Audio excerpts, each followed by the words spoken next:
ನರೇಂದ್ರ ಮೋದಿ ಅವರು ಪಂಚಾಯತಿ level PM ಅಂತ ಹೇಳಿದ್ರೆ ನಾವು ಪ್ರಧಾನಮಂತ್ರಿ ಅಂತ ತಿಳ್ಕೊಂಡಿರೋದು, ಪ್ರೈಮ್ ಮಿನಿಸ್ಟರ್ ಅಂತ. ಇವರು ಪಂಚಾಯತಿ ಮೆಂಬರ್ ತರ ರಾಜಕಾರಣ ಮಾಡೋದು ಬಿಟ್ಬಿಡ್ಬೇಕು. ಕರ್ನಾಟಕ ರಾಜ್ಯದಲ್ಲಿ ಇರ್ತಕ್ಕಂಥ ರಾಜಕಾರಣದ ಬಗ್ಗೆ ಇವರು ಕಮ್ಮಿ ಮಾತಾಡೋದು ಬಹಳ ಒಳ್ಳೇದು. ಕರ್ನಾಟಕದ ಕುರ್ಚಿ ಬಗ್ಗೆ ಮಾತಾಡೋ ಮೊದಲು ಈಗಾಗಲೇ ಅಮೆರಿಕದ ಅಧ್ಯಕ್ಷ ಟ್ರಂಪ್ ಅವರು ಹೇಳಿದ್ದಾರೆ, ನರೇಂದ್ರ ಮೋದಿ ಅವ್ರನ್ನ ಯಾವತ್ತು ಬೇಕಾದ್ರೂ ನಾನು ಇಳಿಸಬಹುದು ಅಂತ ಹೇಳಿ ಅವ್ರು ಹೇಳಿದ್ದಾರೆ. ಇವರ ಕುರ್ಚಿ ಸರಿಯಾಗಿ ಗಟ್ಟಿಯಾಗಿದೆಯಾ ಅಂತ ಇವ್ರು ನೋಡ್ಕೊಳ್ಳಿ.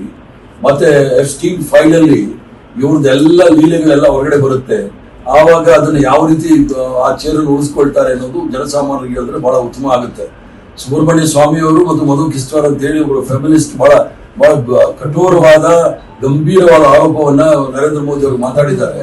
ಮೊದಲು ಅವರು ಅದಕ್ಕೆ ಉತ್ತರ ಕೊಡ್ಲಿ. ಅವ್ರದೇ ಆದ ಪಾರ್ಟಿಯವರು ಸುಬ್ರಹ್ಮಣ್ಯ ಸ್ವಾಮಿ ಅವರು ಇರ್ಬೋದು ಅಥವಾ ಮಧು ಕಿಶ್ವಾರ್ ಅವರು ಅದಕ್ಕೆ ಉತ್ತರ ಕೊಟ್ಟಾಗ ಗೊತ್ತಾಗುತ್ತೆ ಕರ್ನಾಟಕ ರಾಜ್ಯದ ಕುರ್ಚಿ ಅಲ್ಗಾಡ್ತಾ ಇದೆಯಾ, ನರೇಂದ್ರ ಮೋದಿ ಕುರ್ಚಿ ಅಲ್ಗಾಡ್ತಾ ಇದೆಯಾ ಅಂತ ಹೇಳಿ. ರಾಜಸ್ಥಾನ ತರ ಕರ್ನಾಟಕನೂ ಆಗುತ್ತೆ ಅಂತ ಹೇಳ್ತೀವಿ. ಅಲ್ಲ, ಈಗ ಗುಜರಾತ್ ತರ ಕರ್ನಾಟಕ, ಗುಜರಾತ್ ಮಾಡಲ್ ಅಂತ ಹೇಳ್ತಾ ಇದ್ದವರು ಗುಜರಾತ್ ಮಾಡಲ್ ಮರ್ತೋಗ್ಬಿಟ್ಟಿದ್ದಾರೆ. 12 ವರ್ಷಗಳ ಕಾಲ ಇವರು ಅಧಿಕಾರವನ್ನು ವಹಿಸಿರ್ತಕ್ಕಂಥ ಅರಾಜಕತೆಯನ್ನು ಸೃಷ್ಟಿ ಮಾಡಿರ್ತಕ್ಕಂಥದ್ದು ನರೇಂದ್ರ ಮೋದಿ ಅವರು. ರಾಜಸ್ಥಾನ ಮತ್ತೆ ಛತ್ತೀಸ್ಗಢ ಇವೆಲ್ಲ ಕಂಪೇರ್ ಮಾಡೋದು ಬೇಕಾಗಿಲ್ಲ.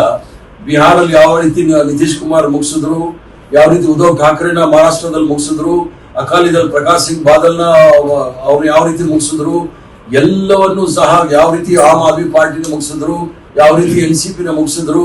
ಇವರೆಲ್ಲ ಒಂಥರ ಏನಂತಾರೆ ಭಸ್ಮಾಸುರ ಆಗಿರ್ತಕ್ಕಂಥ ಈ ನರೇಂದ್ರ ಮೋದಿ ಮೊದಲು ಪ್ರಜಾಪ್ರಭುತ್ವ ಸಂವಿಧಾನವನ್ನ ಕೈ ಮೇಲೆ ಇಲ್ಲಂದ್ರೆ ಸಾಕು. ಯಾಕಂದ್ರೆ ಇವರು ಮಹಾಮಾನವ್, ನಾನ್ ಬಯಾಲಜಿಕಲ್ ಅಂತ ಹೇಳ್ಕೊಂಡಿರ್ತಕ್ಕಂಥವ್ರು. ಯಾವ ಸಂದರ್ಭದಲ್ಲಿ ಏನ್ ಬೇಕಾದ್ರೂ ಹೇಳ್ಬೋದು.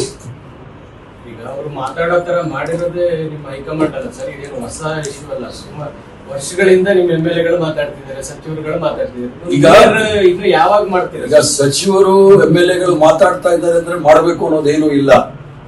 ಪ್ರಜಾಪ್ರಭುತ್ವದಲ್ಲಿ ಚುನಾವಣೆ ಆದ ನಂತರ ಎಲ್ಲ ಶಾಸಕರು 140 ಶಾಸಕರು ಹೈಕಮಾಂಡ್ಗೆ ಪ್ರತಿಯೊಬ್ಬರಿಗೂ ಸಹ ಅವರವರ ಅನಿಸಿಕೆಗಳನ್ನ ಹೇಳಿದ್ದಾರೆ.